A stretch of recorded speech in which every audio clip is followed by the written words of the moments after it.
আপনারা জানেন যে প্রত্যেক বছর সরকার উত্তরবঙ্গে বিশেষ করে পঞ্চগড়টা একবারে হিমালয় কোল উঠেছে। এখানে ঠান্ডার পরিমাণ অনেক বেশি বরাবরই নেয়। দেখা যায় যে যারা শীতবস্ত্র এই কম্বলগুলো পায় তারাই আবার পায়। এজন্য দেখা যাচ্ছে যে একজনে 2-3টা করে পাচ্ছে, মানে প্রতি বছর যারা পরিষদের সঙ্গে সম্পৃক্ত কিংবা যারা মানে মানুষকে চিনে তাদের কাছে যায়, আবার ওই ব্যক্তিরাই প্রত্যেক বছরই ওই সুবিধাটা নেয়।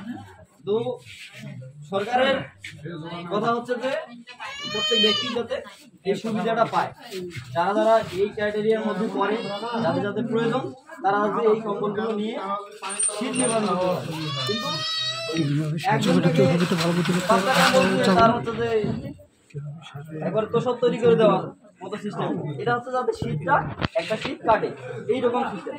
সুতরাং আপনারা যারা আজকে পাবেন না তারা অনলাইন করবেন। ভাই বলছে যে অনলাইনের মাধ্যমে এটা কিন্তু অনলাইনের মাধ্যমে ঠিক করা হয়েছে, কারণ এটা স্বচ্ছতা নিশ্চিত করার জন্য অনলাইন করা হয়েছে। আপনারা যারা অনলাইন করতে পারেন নাই কেউ মন খারাপ করবেন না, এরপরে আবারও কম্বল আছে।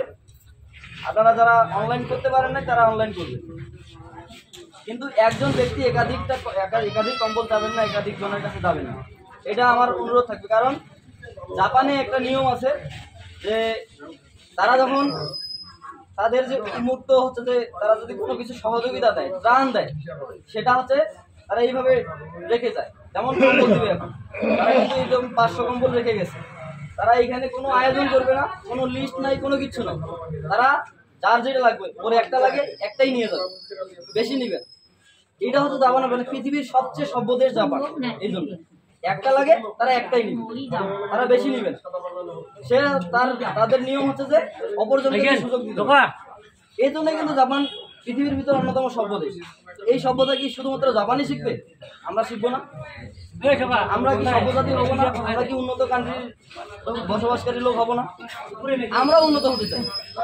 আমরাও স্বপ্ন দেখি যে এরকম করে শীতবস্ত্র আমরা দিব, অন্য ত্রাণ দিব, কিন্তু যার জয়টা লাগবে তো শেষ তয়টা নিবে, এর বেশি নিবে না। এটা আমরা চাই। আমরা সভ্য জাপানের জন্য আমাদের চেয়ে 300 বছর এগিয়ে। আমরাও জাপানের সমতুল্য না হতে পারলেও আমরা সেই তাদের যে রুলসটা আছে আমরা ফলো করতেছি।